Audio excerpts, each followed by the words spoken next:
Waalaikumsalam warahmatullahi wabarakatuh. Selamat malam, Bu Intan. Terima kasih atas kesempatan dan waktunya yang telah bersedia menjadi narasumber tugas wawancara kelompok kami. Sebelum itu, perkenalkan nama saya Zaima Aulian Nur. Dan saya Raras Putri Husna Arahma, Ibu. Dan saya Laili Wakita Septiana, Bu. Ya, Perkenalkan, nama saya Aisyah Inastia Diningrum. Sebelum kami lanjut, eh, bolehkah perkenalkan nama Ibu supaya kami lebih kenal? iya. Terima kasih. Assalamualaikum warahmatullahi wabarakatuh. Salam, Waalaikumsalam warahmatullahi salam wabarakatuh. unggul, salam sehat, dan salam sejahtera untuk kita semua ya. Perkenalkan, nama saya Nur Intan Rohmawati. Eh, saya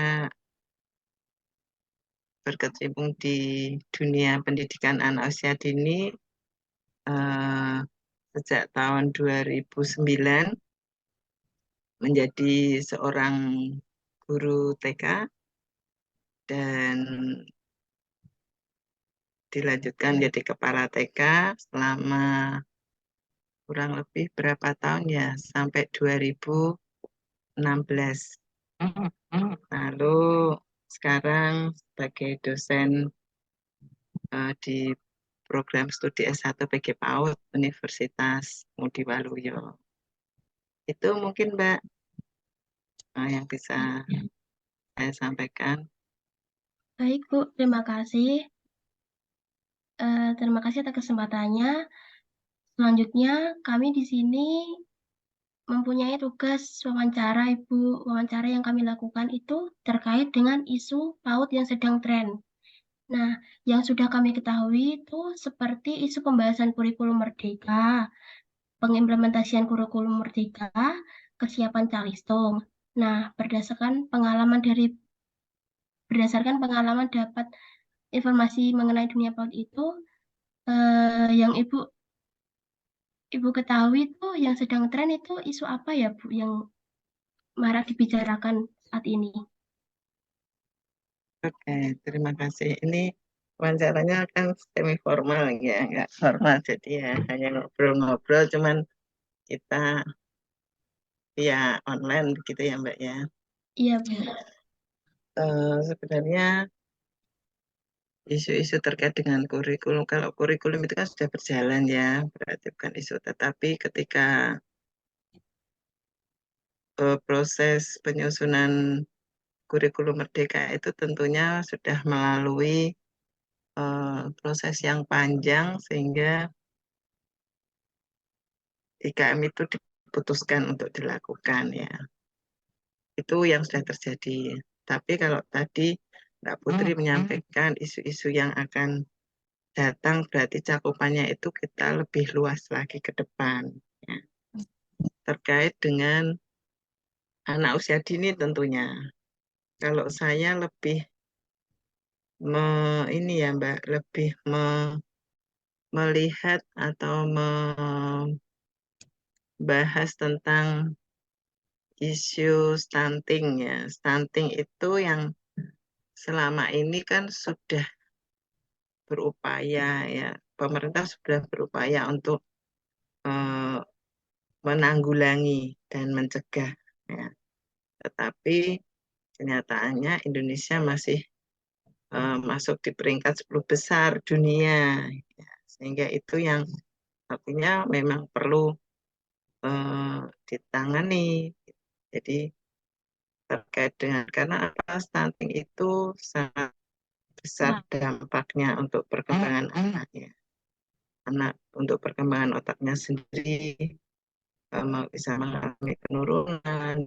Tapi ketika anak ini banyak yang stunting, otomatis kualitas anak Indonesia itu akan rendah. Itu yang perlu menjadi pemikiran dari rekan-rekan sekalian ya. Nah, kurikulum itu kan ketika hal itu diterapkan dalam kondisi yang normal. Kita juga harus paham kurikulum merdeka karena Indonesia ini kan sangat luas. Ya, Indonesia ini apa namanya terbentang ya di seluruh Nusantara di berbagai kepulauan di mana tingkat pendidikan, sosial ekonomi, budaya itu tidak bisa disamaratakan. Ketika IKM itu waktu dulu sebelum IKM itu ada kurikulum tingkat satuan KTSP ya, kurikulum tingkat satuan pendidikan. Itu sebenarnya jadi kurikulum itu diserahkan ke lembaga masing-masing. Hal ini akibat dari ketika kurikulum tadi diterapkan dari pusat di Jawa, oke-oke saja dengan kondisi yang serba semuanya ada. Tapi teman kita yang ada di Nusa Tenggara Timur, teman kita yang ada di Papua, itu gurunya kesulitan untuk menerapkan kurikulum yang diberlakukan saat itu. Ya, sehingga muncullah kurikulum tingkat satuan pendidikan, di mana kurikulum itu diserahkan kepada lembaga masing-masing. Ya, jadi kok sekarang menjadi kurikulum merdeka. Ketika hubungannya apa ya kurikulum KTSP dan kurikulum merdeka? Yang perlu kita bangun itu mindset kita sebagai calon pendidik PAUD. Jangan pernah terbelenggu dengan apa yang namanya kurikulum. Ya, aduh kurikulumnya ganti. Aduh, kayak mudeng kurikulum 2013 ganti lagi. Saya sering mengatakan kepada teman-teman guru, karena saya masih mengampu di 2 TK yang dulu TK saya pertama jadi guru dan sekarang punya TK binaan di Budak Payung. Saya sampai kalau kalian mikir tentang kurikulum, kasih anak-anak tidak segera terlayani dengan baik. Intinya ketika kita berpegang teguh pada karakteristik anak usia dini, tahapan perkembangan anak usia dini, lalu ada aspek kita memahami betul kebutuhan anak usia dini, kita pahami betul itu. Apapun kurikulumnya seharusnya tetap bertumpu pada itu gitu. Yang tadi saya sebutkan itu. Tapi di kurikulum 2013 Permendikbud 137 di situ muncul STPPA ya, standar. Nah, sebagai pengganti SKL 8 standar pendidikan itu kan yang pertama standar kompetensi lulusan. Nah, boleh itu diterapkan di SD sampai perguruan tinggi, tetapi untuk PAUD dibuatkan undang-undang sendiri oleh Menteri Pendidikan waktu itu. Sehingga muncullah Permendikbud 137 dan kurikulumnya Permendikbud 146. Nah, sudah berjalan. Jadi karena anak usia dini itu kan yang dibutuhkan itu kan prosesnya. Ya. Anak itu berkembang setiap tahapannya itu selalu berkembang. Ya, dan tempo perkembangan anak itu tidak sama.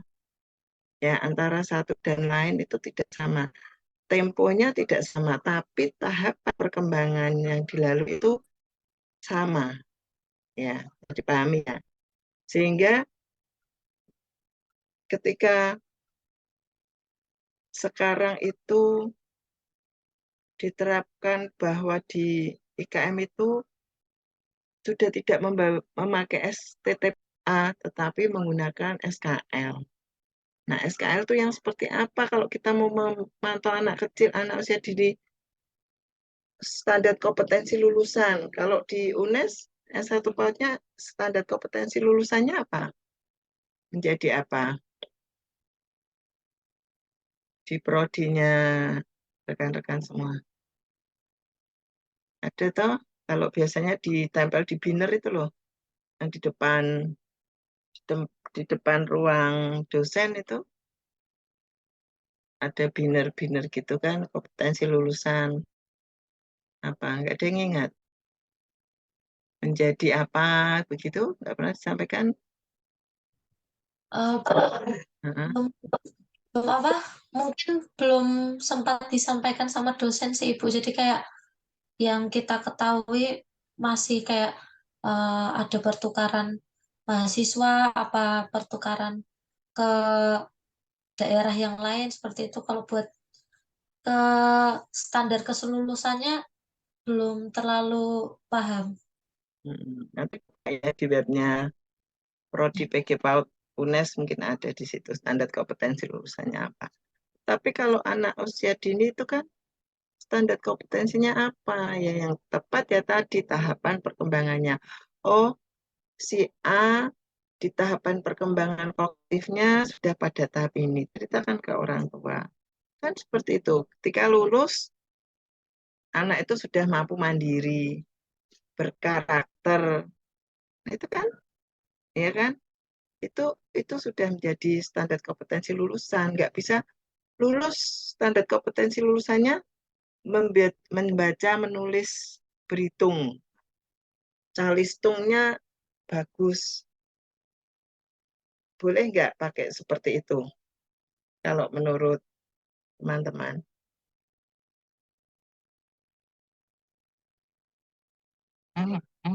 Boleh nggak? Standar Kalau kompetensi menurut lulusan. saya itu nggak boleh, Bu. Kenapa alasannya? Karena kan masing-masing itu ada tujuan capaiannya. Nah, dari tujuan capaiannya itu, maka nggak boleh sembarangan seperti apa ya, cuman bisa calistung atau apa gitu. Ya, jadi calistung itu bukan kebutuhan, bukan target utama ya. Target utama itu lebih kepada sikap anak ini, kemandiriannya seperti apa. Jadi kenapa sih selalu dibahas tentang kemandirian, kemandirian, kemandirian? Rasanya kenapa? Kalau anak itu mandiri itu terus apa sih kelebihan anak mandiri? Coba kita diskusi aja nggak apa-apa di sini. Ya, agar nantinya tidak menggantung pada orang tuanya, misal Bu, begitu. Ada lagi yang lebih urgent dari ketika anak itu mandiri, tidak bergantung, ya kan? Ada lagi yang lebih urgent. Memiliki apa dia ketika dia itu mandiri? Misalkan dia memakai sepatu sendiri, sama yang dipakai. Menali sepatu itu udah sulit sih, Sulit. sulit kan? Tetapi Ya, dia bisa berusaha sendiri sampai dia bisa. Itu berarti anak itu memiliki daya apa? mempunyai rintangan tersendiri mungkin ya Ibu, karena Ya. kebanyakan kan eh, selama kita mengobservasi di TK-TK, kita kan melihat kegiatan anak, nggak cuman dari proses pembelajarannya aja. Misal seperti sedang istirahat itu ada yang udah membiasakan mereka membuka bungkus makanan pakai gunting sendiri, walaupun di rumah sepertinya kan dilarang sama orang tua, jangan itu benda tajam. Tapi kalau dari guru membolehkan karena biar anak tahu kalau jadi secara tidak langsung itu mereka tahu bahwa itu benda tajam dan mereka berani buka sendiri, kayak ada rintangan tersendirinya. Ya, berarti ketika memotong pun kan juga tidak langsung serta-merta bisa kayak kita, begitu kan? Mesti Ya, potong, buka lagi. Potong ujung-ujungnya saja, belum bisa jalan begini. Ya kan? ya, Ya karena itu fisik motoriknya memang belum mampu itu. Dan dia berupaya motong satu aja, megang gunting itu sampai. Artinya anak itu memiliki daya juang tinggi. Dengan mandiri itu daya juangnya tinggi. Tak kenal rintangan. Tadi katakan, kendala-kendala rintangan dihadapi. Berupaya keras. Kerja keras munculnya di situ. Sehingga kemandirian itu Kenapa harus mandiri-mandiri? Ya selain tidak tergantung pada orang lain, itu yang terpenting, memiliki daya juang yang tinggi, gitu ya. Nah, itu terkait dengan kurikulum. Intinya kalau Bintan pribadi sih, apapun kurikulumnya tetap harus seiring sejalan dengan tadi yang sudah yang sebagai kebutuhan pokok dari anak usia dini itu, ya itu yang harus dikembangkan. Kurikulum itu kan sarana untuk mewujudkan itu, gitu kan. Sarana untuk mencapai tujuan yang diharapkan. Tapi sebagai si anak di teknis pelaksanaannya, bagaimana guru itu melakukan, kan itu yang terpenting. Ya, itu yang pertama. Jadi saya sering menekankan pada mahasiswa saya juga bahwa cobalah untuk memiliki perspektif yang luas, ya, memiliki pemikiran yang luas, memiliki apa ya, mampu memproyeksikan atau memprediksi. Jangan selama ini yang guru di TK yang sudah lulus S1 pun ya sebatas ngajar di dunia anak, tetapi tidak mempersiapkan anak ini besok ke depannya itu dia menghadapi tantangan itu apa. Itu yang perlu dipertimbangkan. Sehingga perlu isu kedua tadi, selain stunting, isu kedua yang Bu Intan ambil itu nilai-nilai kebangsaan. 4 konsensus dasar negara itu Bu Intan kaitkan dengan anak usia dini. Ya, ketika anak-anak kita tidak dipersiapkan untuk memahami nilai-nilai kebangsaan, sementara berita-berita hoax itu banyak sekali. Ya, jadi menurut Bu Intan, 4 konsensus dasar negara, yaitu Pancasila, UUD 1945, NKRI, dan Bhinneka Tunggal Ika itu harus dipahami oleh guru, yang terdiri dari 14 nilai-nilai kebangsaan. Itu harus dipahami guru untuk membentuk karakter anak tentang nasionalis. Kalau menurut Bu Intan itu. Ya, itu isu yang kedua. Isu yang ketiga, Indonesia pada tahun 2045 mendapatkan apa? Kalau dari proyeksinya, dari data BPS. Di tahun 2045 itu sering digencar-gencarkan, itu Indonesia mendapatkan apa dari jumlah penduduk. Bonus demografi itu di tahun 2045, jumlah penduduk Indonesia itu Indonesia itu dapat bonus demografi. Bonus demografi itu kalau dibuat grafiknya, Indonesia itu seperti gentong, tahu gentong? Jumlah penduduknya ya. Gentong itu kan atasnya kecil, ya kan? Atasnya kecil, terus bawah dikit terus membesar gitu kan, gendut, terus semakin ke bawah agak kecil lagi. Artinya yang di bawah itu usia dini, usia yang ditanggung, dan yang di atas itu usia yang ditanggung juga, lansia. Berarti yang usia produktif itu banyak atau sedikit? Karena yang di tengah yang gendut itu tadi usia produktif. Usia produktifnya kan gendut tadi banyak. Ya. Permisi Bu, izin bertanya. Untuk yang tadi, nilai kebangsaan itu berpengaruh pada anak usia dini tidak ya? Nah, ini hubungannya di sini. Tahun 2045. Sebelum ini ya, tutup dulu. Pengaruhnya anak usia dini terhadap 4 konsensus dasar apa?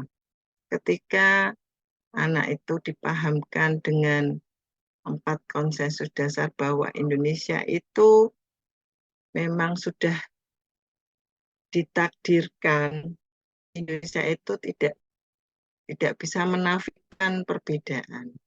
Bahwa Indonesia itu ya sudah ditakdirkan dengan keberagaman.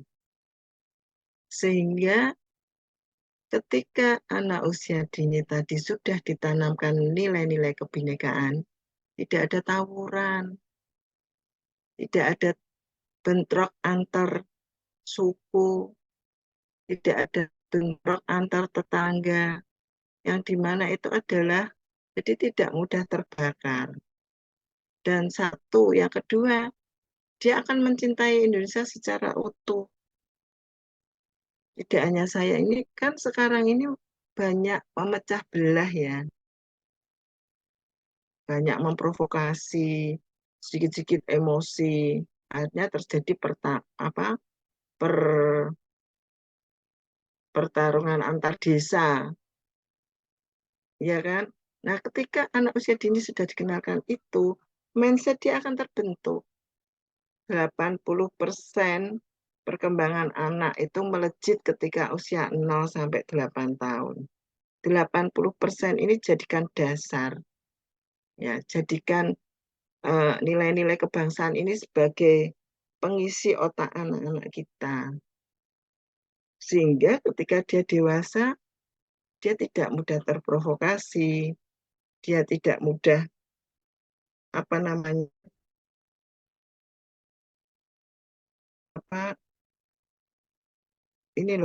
menghargai perbedaan.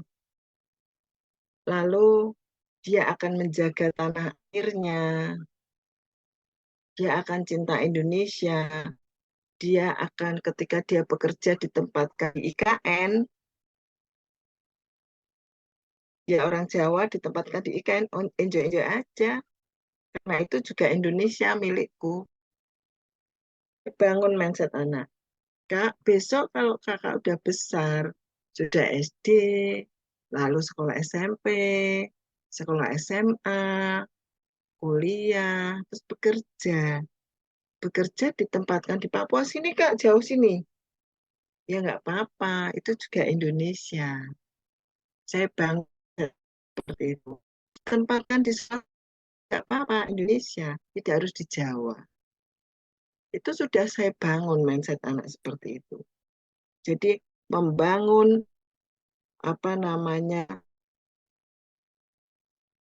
ketika seorang anak usia dini itu gurunya cerdas, anak itu akan cerdas. Karakternya bagus, anak itu akan bagus. Karena guru itu mengalirkan karakter kepada anak. Setiap hari dia lihat, anak itu kan mengamati. Anak itu imitasi. Melihat gurunya, oh setiap hari dia diajarkan seperti itu. Cuci tangan, membuang sampah pada tempatnya, antri menunggu giliran. Nah, itu yang jadi nggak usah berat-berat dalam memberikan pembelajaran kepada anak usia dini. Dalam kehidupan sehari-hari saja. Itu sudah hubungannya di situ dengan 4 konsensus dasar. Jadi dia lebih nasionalismenya lebih kuat, dia akan menjaga Indonesia ini, akan menjaga Indonesia dengan separuh jiwanya atau seluruh jiwanya. Seperti itu sambungannya sama. Sementara ini kan meskipun begini, 4 konsensus dasar itu tidak harus diberikan seperti materinya tidak bisa diberikan seperti anak SD, SMP, SMA, tetapi disesuaikan dengan tahapan perkembangan anak. Bagaimana mencintai Indonesia dengan menghargai lambang negara, ya kan? Dengan lambang negara kita, bendera negara kita, Pancasila, nilai-nilainya di situ kan kadang anak-anak kan berantem. Di sekolah kita menjadikan anak itu menjadi anak yang berkarakter. 3 jam di sekolah itu mampu merubah lingkungan. Itu prinsipnya Bu Intan dulu. Mindset guru itu luas. Anak juga terbiasa akan berpikiran luas. Ya, karena mindset itu akan timbul ketika konsep-konsep itu diterapkan terus-menerus. 4 konsensus dasar itu yang berisi 14 nilai-nilai kebangsaan itu ditanamkan supaya anak itu mencintai tanah airnya, menjaga Indonesia, supaya Indonesia tetap utuh, tidak direbut oleh negara lain. Begitu. Bonus demografi itu tadi ya, di 2045 itu harapannya jika itu tercapai, yang ditanggung sedikit, yang produktif banyak, Indonesia akan menjadi negara maju peringkat, ada yang bilang 6, ada yang bilang 4. Itu. Nah, kita optimis atau pesimis itu ada di tangan kalian. Dan generasi alfa yang nanti kalian akan didik. Ya, itu. Generasi alfa itu yang lahir tahun 2010 sampai 2025. Ya, kira-kira nanti kalian sudah lulus kan? 2025 sudah lulus kan? Sudah, Bu. Nah, berarti kan 2025 lahir, 2024 lahir, anak itu berusia 5 tahunnya kan di 2030 itu menjadi peserta didik yang akan kau didik. Nah, ketika apa namanya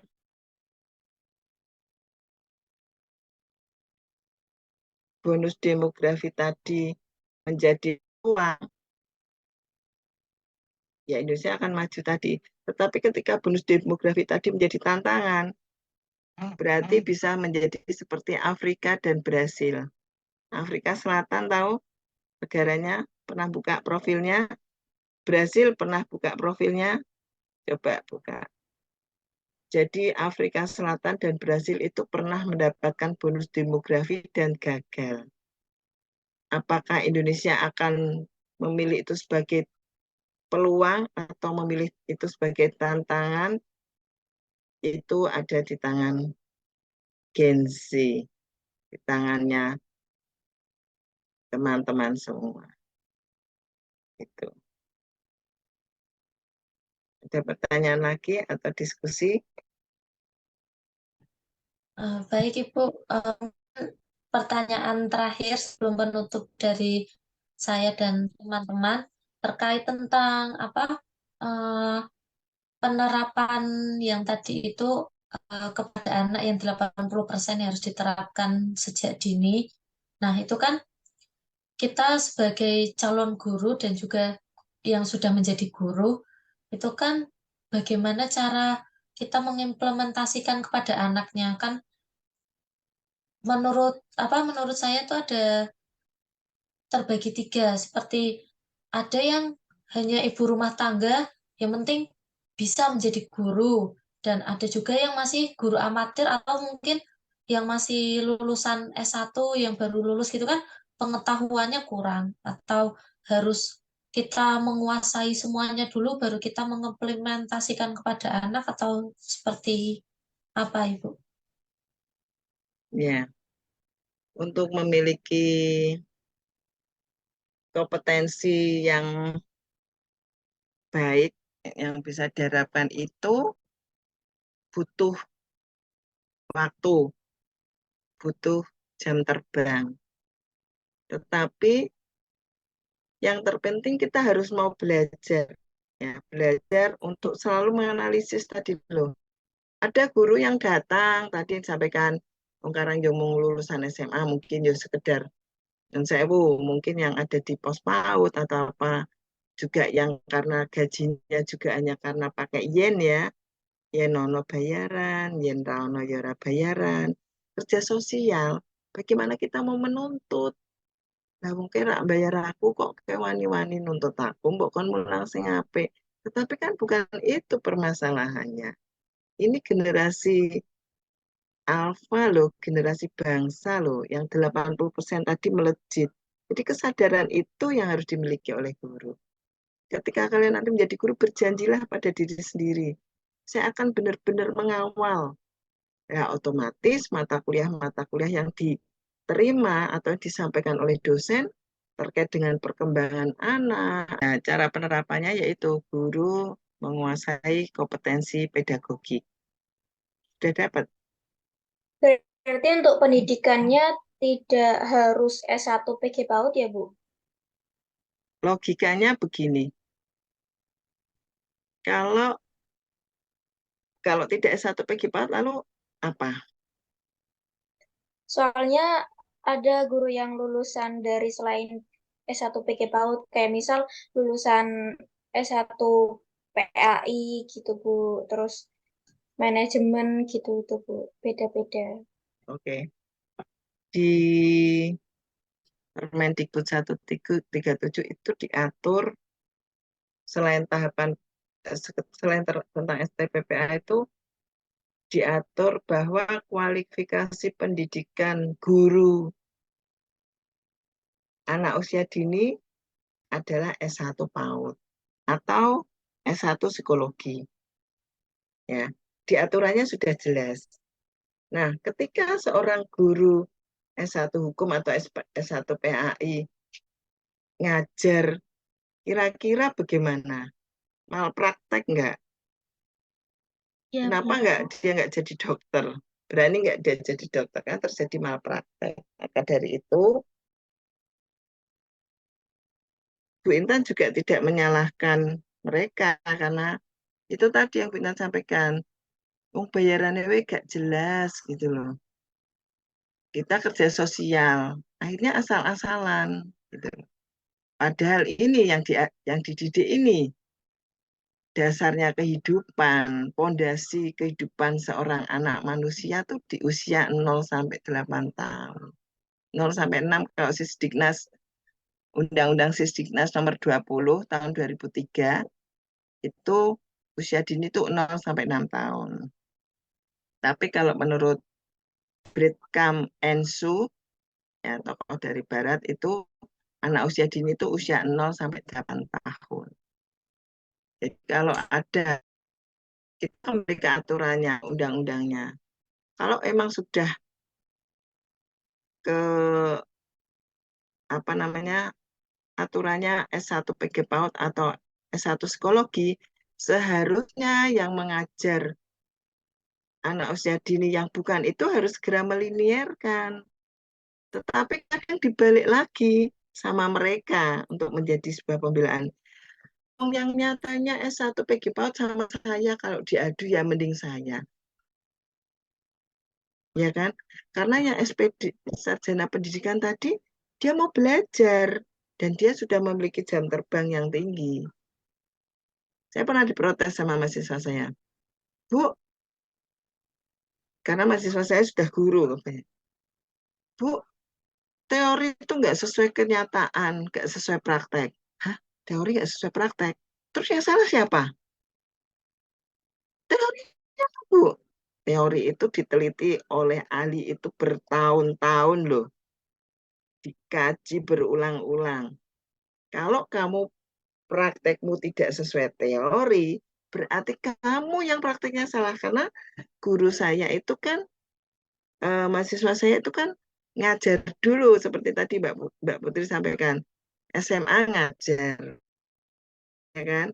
Kan kalau SMA ngajar kan nggak bisa sertifikasi guru. Mereka ngajarnya kan memang, ya mau tidak mau, suka tidak suka tuh ya memang ujung-ujungnya kan pengen sertifikasi guru kan, supaya untuk meningkatkan kualitas hidupnya, ya kan. Nah, Meningkatkan tunjangan juga sih, Bu, bisa. iya, untuk itu kan, sehingga dari dia SMA yang sudah ngajar bertahun-tahun tadi, dengan teori yang ala kadarnya yang dia gunakan hanya berdasarkan ilmu keturunan, tahu ilmu keturunan. Saya mengajarkan seperti ini tuh seperti saya dulu diajarkan orang tua saya. Itu ilmu keturunan kan, bukan dari ilmu yang berdasarkan teori. Makanya begitu dia teori tidak sesuai praktek, Bu. Berarti kalau seperti itu, Bu Intan bisa nyatakan bahwa praktekmu tidak tepat. Mulai sekarang segera insaflah, segera sadarlah, jangan malpraktek ya sama anak-anak. Bu Intan bilang gitu. Rubah semua apa yang sudah kau dapatkan di eh, teori yang ada di sekolah, di kampus, praktekkan di sekolah. Setelah itu, ingat, Bu Intan ingatkan terus. Habisnya kembali. Iya, Bun, sudah berhasil, Bun. Nah, itu. Seperti itu harusnya. Ketika kalian kuliah kok ngajarnya masih sama sebelum dengan kuliah, ya percuma, mending nggak usah kuliah. Nah, gitu ya Bun. Iyalah, kalau kita kuliah aja, nanti coba semester 3. Sudah ada perubahan logika enggak dalam berpikir dari teman-teman? Saya tanya ke guru-guru saya, mahasiswa saya yang sudah menikah. Udah dapat pujian belum dari suaminya? Sudah, Bu. Alhamdulillah. Bilang apa suaminya?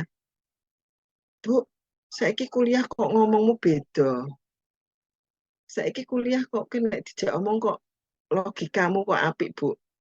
Nah, itu sebenarnya kuliah itu membangun logika kita menjadi lebih baik lagi. Terus kuliah dhuwur kok logikanya cek logika SMA gitu ya. Mending nggak usah kuliah kan gitu logikanya kan. Nah, seperti itu.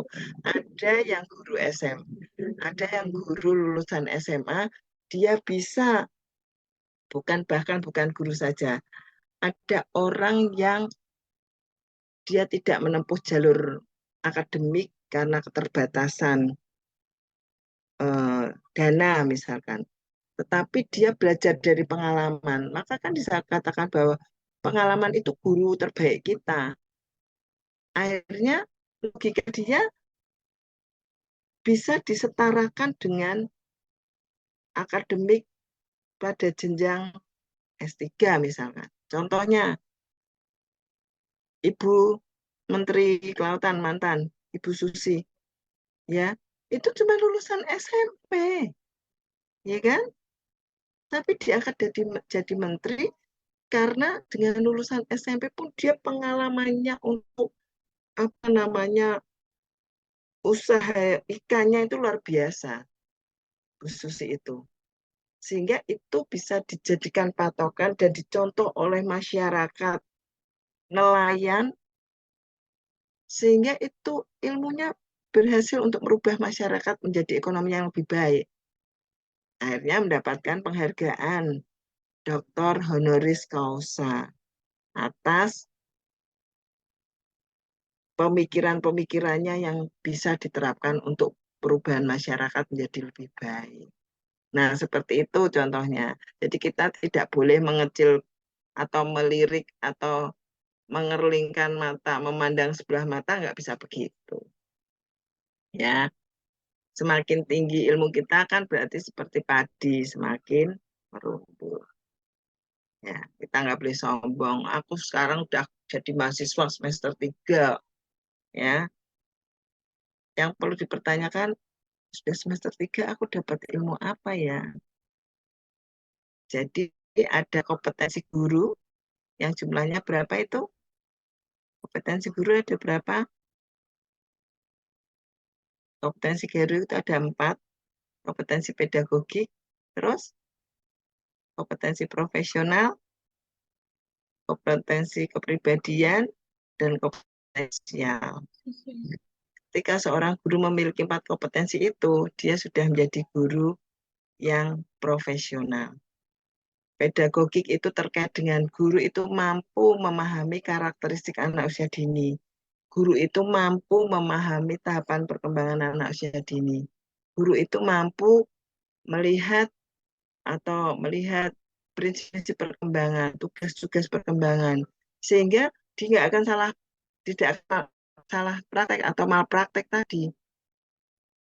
Anak usia 2-3 tahun dikasih, ayo teman-teman kita sekarang engklek.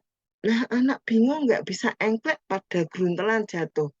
Wong berjalan dengan 1 kaki itu kan di tahapan fisik motorik di tahapan usia 5-6. Ketika di usia 2-3 gurunya ngajari engklek dengan PD-nya. Anak-anak bingung. Gurunya ketawa-ketawa pada gelundung jatuh. Padahal itu bagiannya sesuatu yang berat. Itu yang dinamakan bintan malpraktek tadi. Ketika guru tidak bisa memahami tahapan perkembangan anak, dia akan memberikan pembelajaran yang tidak sesuai. Yang dikatakan tadi malpraktek. Situ. Ya. Pedagogik itu penting. Profesional. Guru bisa memilih strategi, metode yang tepat untuk menstimulasi anak usia dini. Kepribadiannya bisa mengalirkan karakter positif kepada anak. Sosial, mampu bersosialisasi baik dengan peserta didik maupun dengan teman sejawat, dengan kepala sekolah, dengan orang tua karena memiliki kepribadian sosial yang baik. Kepribadiannya baik, sosial hubungannya dengan interaksi dengan orang lain baik. Nah, itu jadi guru yang profesional. 4 kompetensi tadi yang harus dimiliki seorang guru. Gitu, Mbak Putri. Ya, baik Ibu. Terima kasih udah sangat menjawab sekali pertanyaannya. Jadi kayak kita sebagai calon guru juga udah ya punya bayangan sekilas dari apa yang disampaikan sama Bu Intan tadi. Oke, terkait dengan tugas yang diberikan, apakah sudah bisa menjawab? Alhamdulillah sudah, Bu. Sudah ya. Berarti sudah bisa mengerjakan tugas yang diberikan oleh. Ini untuk mata kuliah apa? Kajian Bahasa Inggris Bu. kajian, Bu. Kajian bahasa Inggris. Iya, kajian bahasa Iya. Inggris. Ya, gitu ya. Kalau Bu Intan nanti sampaikan isu-isu yang kau tangkap, hubungannya apa dengan nilai-nilai kebangsaan, sampaikan untuk menjaga Indonesia. Ya, stunting untuk meningkatkan kualitas.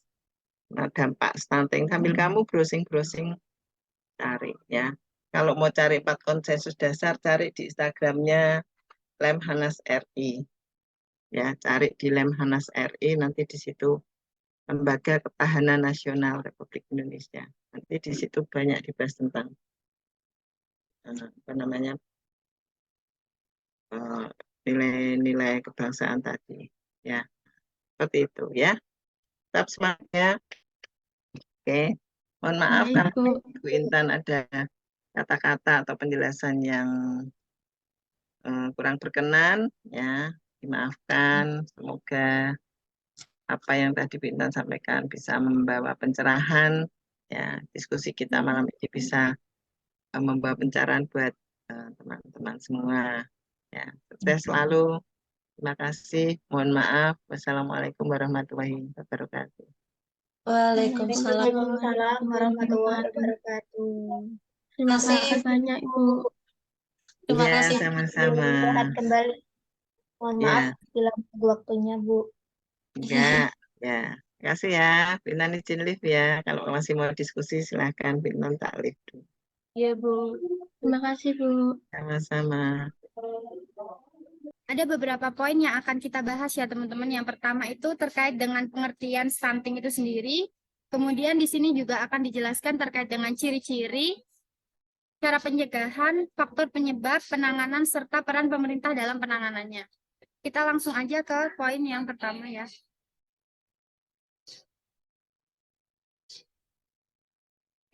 Stunting di sini itu sebenarnya apa sih? Nah, jadi stunting merupakan kondisi gagal tumbuh pada anak yang berusia di bawah 5 tahun akibat kekurangan asupan gizi kronis dan infeksi yang berulang, terutama pada periode 1000 hari pertama dalam kehidupan. Nah, atau dulu sebelum ada namanya stunting itu, orang-orang nyebutnya itu kerdil gitu. Tetapi kata kerdil itu tuh kurang mengenakan ya ketika kita sampaikan bahwa anak itu disebut sebagai anak yang kerdil. Nah, maka kemudian muncul istilah stunting. Nah, apa aja sih tentang stunting? Nah, yang pertama di sini menurut Branca dan Ferrari pada tahun 2013, stunting merupakan sebuah proses di mana dapat mempengaruhi perkembangan anak dari tahap awal konsepsi sampai ketiga atau keempat dalam kehidupan, di mana gizi ibu dan anak merupakan penentu penting pertumbuhan. Jadi ketika ibu hamil, nah itu dari usia pertama, dari masa kelahiran hingga masa anak itu, dari masa kehamilan hingga kelahiran, dan di situ tuh gizi anak tuh sudah mulai perlu untuk diperhatikan gitu, karena ketika kehamilan Kalau ibu tidak rajin untuk cek ke dokter ataupun tidak konsultasi terkait dengan gizi dari ibu dan anaknya, itu akan mempengaruhi pertumbuhan anak ketika nanti anak lahir, dan bisa saja anak itu ketika kekurangan gizi nanti bisa mengalami stunting gitu ya. Nah, kemudian di sini ada menurut Kemenkes pada tahun 2016. Stunting merupakan masalah balita pendek yang menggambarkan adanya masalah gizi kronis yang dipengaruhi oleh kondisi ibu atau calon ibu, masa janin, dan masa balita atau bayi. Kemudian yang terakhir di sini menurut Amina pada tahun 2016. Stunting merupakan salah satu karakteristik yang menandakan menjadi masalah gizi yang berulang dan dalam waktu yang lama. Jadi ketika anak sudah didiagnosa stunting itu akan berlangsung hingga anak itu dewasa ya teman-teman. Nah, kemudian ada ciri-ciri stunting. Nah, ciri-ciri umum stunting pada anak kita bisa lihat dari bentuk tubuh anak yang kerdil atau tinggi badan anak dan berat badan anak itu tidak sesuai dengan usia anak gitu.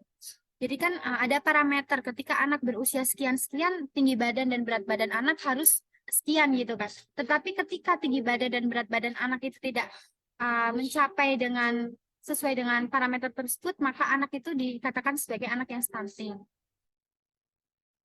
Nah, tapi perlu kita ingat juga nih, bahwa tidak semua anak yang kurus dan pendek itu stunting. Bisa saja itu memang dari gennya gitu. Nah, di sini ada ciri-ciri khusus dari stunting. Yang pertama, ketika anak mengalami penurunan tingkat kecerdasan, gangguan berbicara, dan kesulitan dalam belajar. Jadi tidak hanya adanya ciri fisik saja, tetapi di sini kita bisa melihat bahwa anak yang mengalami stunting itu ternyata memiliki tingkat kecerdasan yang rendah, terus juga gangguan berbicara. Jadi ketika anak tersebut harusnya sudah bisa bicara, tetapi ternyata anak tersebut belum bisa berbicara, kita perlu waspada bahwa anak ini mengalami gangguan apa saja sih sebenarnya, apakah anak ini termasuk anak yang stunting atau tidak. Nah, kemudian yang kedua di sini memiliki sistem kekebalan tubuh yang rendah sehingga lebih mudah sakit, terutama akibat penyakit infeksi gitu. Jadi anak-anak yang termasuk dalam kategori stunting ini bisa dinyatakan memiliki kesehatan yang rawan, jadi gampang sakit gitu teman-teman istilahnya. Kemudian yang kedua, beresiko mengalami penyakit diabetes, hipertensi, dan obesitas ketika nantinya anak tersebut dewasa. Nah, yang keempat ini kan sudah tadi disampaikan ya, bahwa anak tersebut memiliki berat badan dan tinggi badan yang di bawah rata-rata parameter tersebut. Nah, seluruh ciri-ciri anak stunting tersebut merupakan dampak dari kurangnya nutrisi, sehingga anak-anak tersebut gampang terkena penyakit dan salahnya pola asuh pada 1000 hari pertama kehidupan anak. Nah, ketika 1000 hari pertama kehidupan anak itu dari pihak ibu ya terutama, kemudian ayah dan orang-orang yang ada di sekitar lingkungan anak perlu untuk bekerja sama mensupport sang ibu supaya ketika dalam 1000 hari pertama itu gizi dan nutrisi anak itu tercukupi gitu. Nah, tetapi dari sekian ciri-ciri tersebut kita juga bisa mencegah stuntingnya ya teman-teman. Nah, di sini ada beberapa cara pencegahan stunting. Yang pertama, pemenuhan kebutuhan zat gizi bagi ibu hamil. Jadi ketika ibu itu sudah hamil perlu diperhatikan asupan nutrisinya, makanan apa saja yang perlu dikonsumsi dan makanan apa saja yang tidak boleh dikonsumsi oleh ibu hamil. Nah, kemudian yang kedua di sini ada ASI eksklusif sampai umur 6 bulan dan setelah umur 6 bulan diberi makan pendamping ASI atau MPASI yang cukup jumlah dan kualitasnya. Apalagi pada zaman sekarang ya, ketika kita ingin membuat makanan dengan gizi seimbang untuk anak itu sebenarnya tuh gampang sekali ya. Banyak sekali tutorial-tutorial yang mungkin bisa dicontoh oleh ibu-ibu yang sedang hamil di luaran sana terkait dengan cara pembuatan MPASI yang sesuai untuk anak tersebut gitu. Nah, yang ketiga di sini memantau pertumbuhan balita di posyandu. Nah, ini penting ya teman-teman karena banyak sekali ditemukan di luaran sana ibu-ibu itu enggan membawa anaknya untuk datang ke posyandu. Jadi kan di posyandu kan nanti bakal terlihat gitu ya, ketika pada pemeriksaan pertama, kedua, ketiga, perkembangan anak itu seperti apa gitu. Nah, yang keempat di sini ada meningkatkan akses terhadap air bersih dan fasilitas sanitasi serta menjaga kebersihan lingkungan. Nah, ini juga merupakan poin yang penting dan perlu diperhatikan gitu ya. Nah, selain pencegahan stunting, di sini juga ada faktor penyebab stunting. Yang pertama ada asupan energi. Pentingnya memberikan asupan energi yang cukup melalui program makanan tambahan. Kemudian yang kedua, berat badan lahir. Memberikan asupan zat gizi dan tablet pada ibu hamil itu penting gitu supaya janinnya itu nanti optimal dan lahir dengan berat badan yang normal. Nah, di sini ada poin yang ketiga yaitu tingkat pendidikan ibu. Meningkatkan pengetahuan ibu tentang gizi dan kesehatan. Karena seperti yang kita ketahui, sekarang juga terjadi maraknya pernikahan usia dini gitu. Jadi, maraknya pernikahan usia dini itu menyebabkan bermunculan ibu-ibu muda yang mana seharusnya itu pada usia tersebut, perempuan tersebut belum siap untuk hamil gitu. Karena mereka menikah di bawah umur ya, sekitar 19, 18 itu kan sekarang banyak sekali nih ibu-ibu yang hamil di usia tersebut. Nah, ini kan penting ya kita untuk menambah wawasan sang ibu. Jadi ketika ibu itu memiliki pendidikan yang rendah, itu nanti akan berpengaruh pada pemberian gizi dan kesehatan anak. Jadi biasanya itu perlu ada himbauan kepada ibu-ibu untuk datang ke posyandu, terus seminar-seminar yang diadakan oleh puskesmas-puskesmas terdekat supaya ibu itu tuh mendapatkan pengetahuan terkait dengan gizi dan kesehatan untuk ibu dan anak. Yang keempat, adanya tingkat pendapatan keluarga.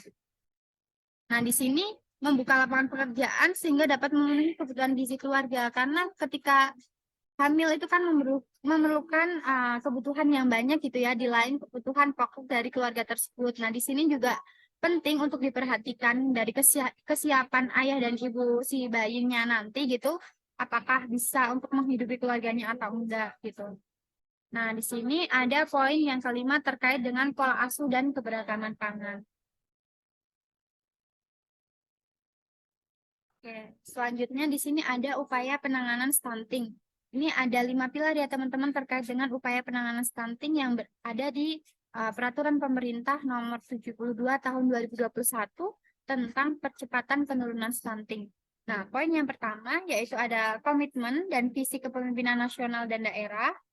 Nah, di sini yang kedua ada komunikasi, perubahan perilaku, dan pemberdayaan masyarakat.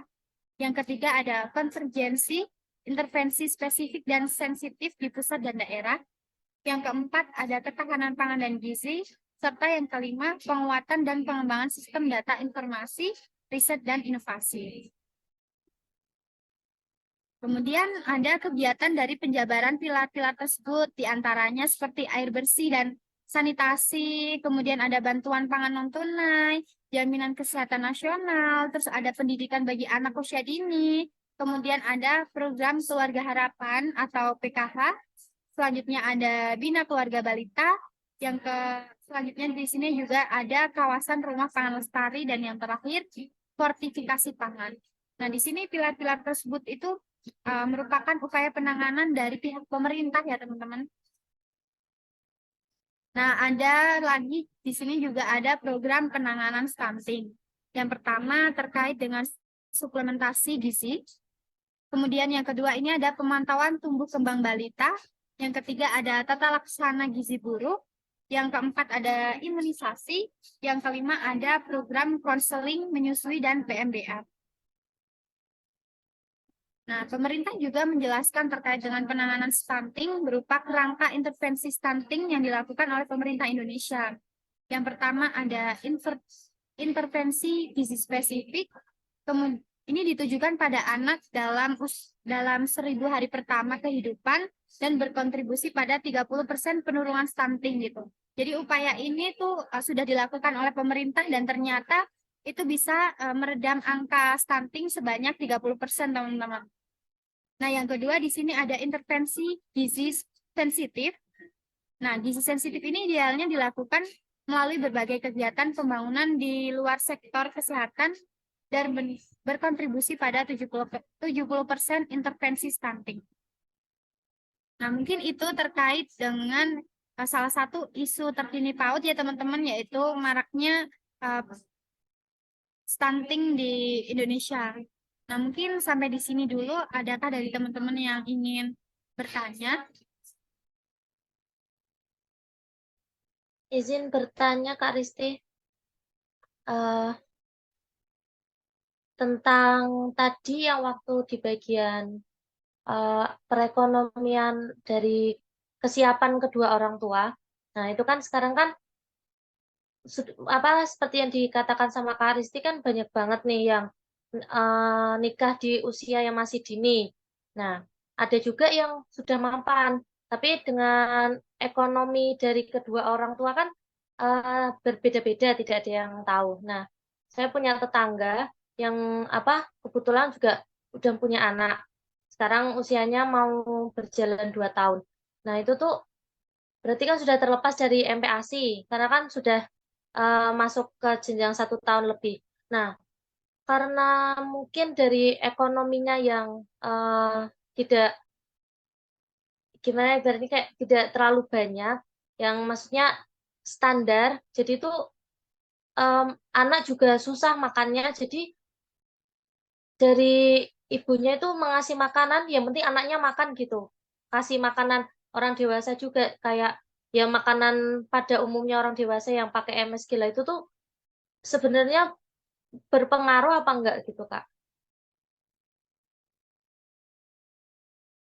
Nah, seperti yang udah disampaikan Rara tadi ya teman-teman, terkait dengan orang tua yang sudah makan gitu, tetapi mereka memiliki perekonomian yang rendah, itu sebenarnya mempengaruhi nggak sih kepada anak?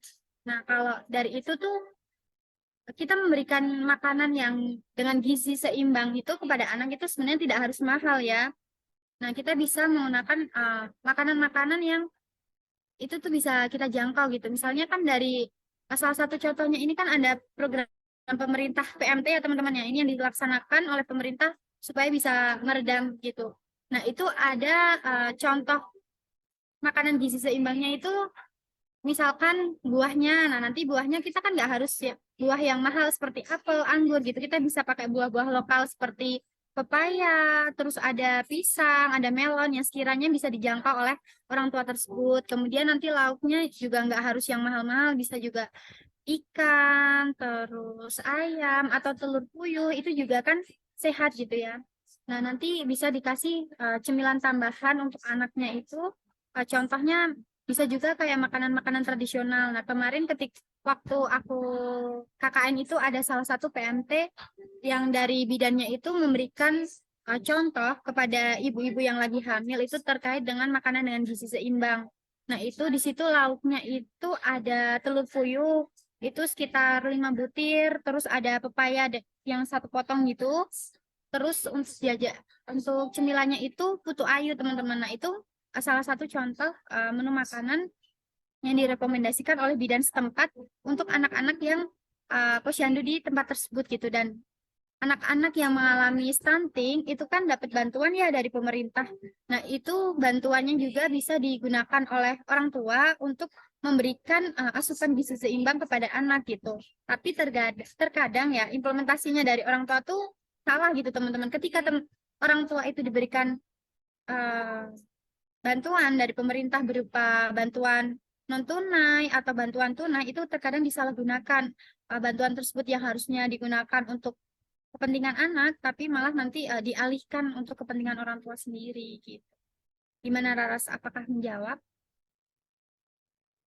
Ya, udah menjawab, Kak. Terima kasih. Oke, dari teman-teman yang lain ada yang ingin bertanya? Saya, Kak, izin bertanya Ya, silakan mengenai Mail. apa perbedaan dari stunting dan gizi buruk. Kalau secara umumnya kan kayak hampir mirip ya. Ya, Lebih jelasnya perbedaannya apa ya, Kak? Terima kasih.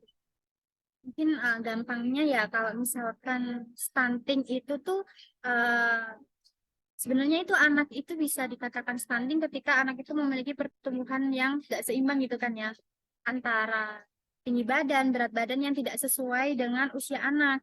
Terus juga itu bisa mempengaruhi ke kognitif anak juga kan. Nah, tapi kalau gizi buruk itu tuh anak itu tuh benar-benar mendapatkan apa ya, kayak mendapatkan gizi yang itu tuh benar-benar rendah gitu. Nah, kadang kan juga contohnya itu anak-anak yang busung lapar. Nah, itu kan termasuk anak-anak yang mengalami gizi buruk gitu. Jadi, itu memang perlu penanganan yang lebih khusus gitu. Dari seperti kayak puskesmas gitu-gitu harus memberikan penanganan yang lebih khusus dan dipantau gitu. Jadi kayak rawat inap. Tapi kalau misalkan anak-anak itu stunting, itu masih bisa ditangani gitu. Masih bisa dinetralisir gitu lain. Berarti bisa dibilang lebih parah gizi buruk ya Kak daripada stunting. Iya, benar sekali. Apakah kalau sudah anaknya sembuh dari stunting, apakah bisa dikatakan bebas dari stunting, Kak? Kalau bisa dikatakan bebas stunting itu tergantung dari kondisi anak juga ya. Kalau misalkan tinggi dan berat badan anak itu kan kalau anak itu ketahuan stuntingnya masih dini, itu kan bisa distimulasi ya. Jadi ketika nanti anak itu dewasa, tinggi serta berat badan anak itu masih bisa diupayakan untuk sesuai dengan usia rata-rata anak normal.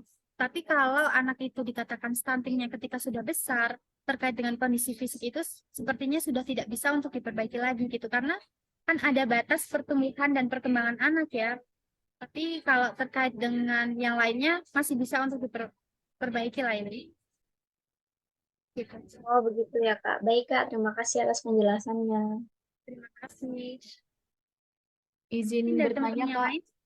Ya, silakan Aisyah.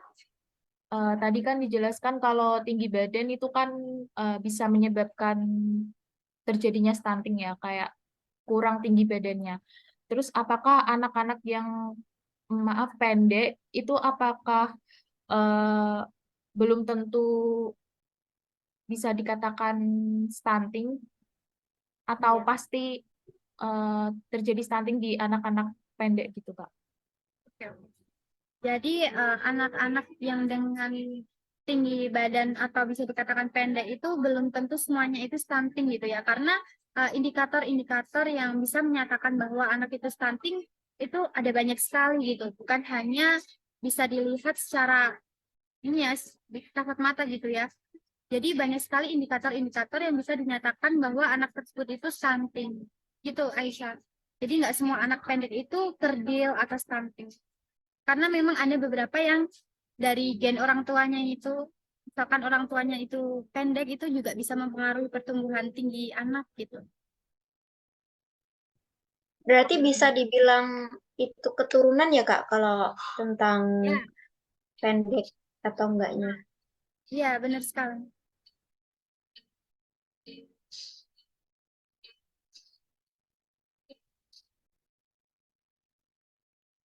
Kalau anak-anak yang gemuk itu Kak, apakah bisa bikin stunting ya? Kalau anak-anak yang apa? Anak-anak yang gemuk, Yang apa? Kayak kedengeran. anak-anak yang gemuk itu loh, Kak. Cukup. Yang berat badannya Nah, ya Kita gimana Raras? yang obesitas mungkin yang lebih gendut gitu kan banyak anak-anak yang obesitas yang gendutnya melebihi usia pada umurnya gitu. Itu sepertinya bisa juga ya, seperti yang tadi dijelaskan bahwa nanti dampak dari anak itu stunting ketika dewasa, anak itu juga bisa dinyatakan sebagai anak yang obesitas karena bisa aja nanti gizi yang diberikan itu melebihi kebutuhan anak gitu. Karena kan kadang anak yang berat badannya berlebih itu kan tingginya juga nggak sesuai gitu. Misalkan anak itu bisa dibilang nggak terlalu tinggi, tapi dia memiliki berat badan yang melebihi kapasitas atau obesitas itu juga sebenarnya bisa dinyatakan bahwa anak itu stunting gitu.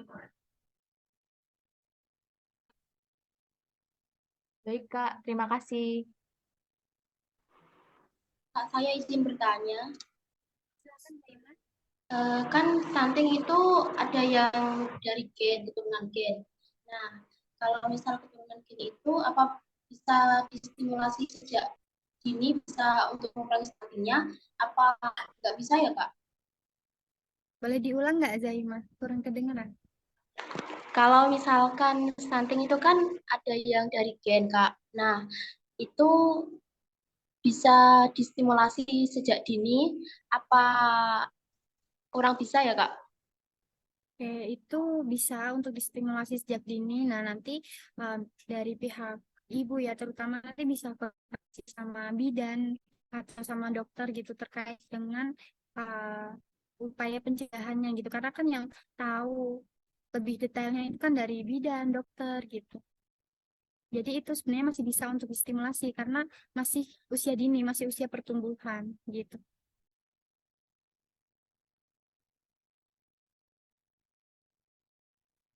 Oke, ada lagi Terus dari teman saya satu lagi ya, Kak. ya. Kan kemarin saya lihat di TikTok itu ada posyandu yang Ya. ngasih makanan ke balita itu bukan makanan balita yang seharusnya, tetapi kayak jajanan ciki-ciki dari warung, kan seharusnya nggak boleh, Kak. Nah, itu apa salah satu faktor stunting yang ada di Indonesia ini ya? Oke, sebenarnya itu bukan merupakan salah satu faktor gitu ya. Karena kalau seperti yang udah aku ketahui sebelumnya ketika terjun di masyarakat gitu ya, untuk makanan yang diberikan oleh para kader posyandu itu harusnya makanan atas rekomendasi dari bidan gitu. Jadi ketika ada biasanya kan itu kalau kader-kader posyandu itu satu desa itu ada pertemuannya 1 bulan sekali. Nah, di pertemuan itu membahas terkait dengan tanggal posyandu. Misalkan nih sekarang kader-kader sama Bu Bidan lagi ada pertemuan gitu kan. Biasanya ada pertemuan gitu. Nah, nanti di tanggal 1 Oktober itu akan dilaksanakan posyandu gitu. Nah, jadi pada saat pertemuan ini Bu Bidannya sudah memberikan contoh menu gizi seimbang yang harus dibikin oleh kader-kader tersebut gitu. Jadi misalkan untuk bulan ini menunya dari buahnya ini, terus lauknya ini, terus cemilannya ini. Nah, itu sudah ditentukan oleh bidannya gitu. Jadi, untuk pemberian makanannya itu tidak sembarangan gitu. Mungkin itu salah satu contoh yang kurang tepat gitu, yang tersebar di TikTok. Nah, jadi ketika yang benarnya itu ya seperti itu tadi yang aku jelasin kalau makanan-makanan yang diberikan untuk anak-anak di posyandu, baik anak-anak yang normal ataupun yang stunting itu adalah makanan-makanan atas rekomendasi bidan. Dan untuk di posyandu tersebut ketika ada anak-anak yang stunting, itu anak-anak tersebut mendapatkan makanan tambahan gitu. Jadi udah dapat makanan yang menu ini, tapi dia masih dapat makanan lagi, makanan tambahan untuk menstimulasi pertumbuhan mereka gitu, supaya berat badannya naik. Misalkan di bulan ini ditargetkan bahwa anak ABC ini harus naik nih berat badannya. Jadi para kader tersebut dana yang berlebih tadi itu diberikan untuk makanan-makanan tambahan untuk anak-anak yang stunting gitu, Zaima. Gitu. Terima kasih, Kak. Oke, sama-sama. Ada lagi teman-teman? Sepertinya tidak ada pertanyaan lagi, Kak. Oke.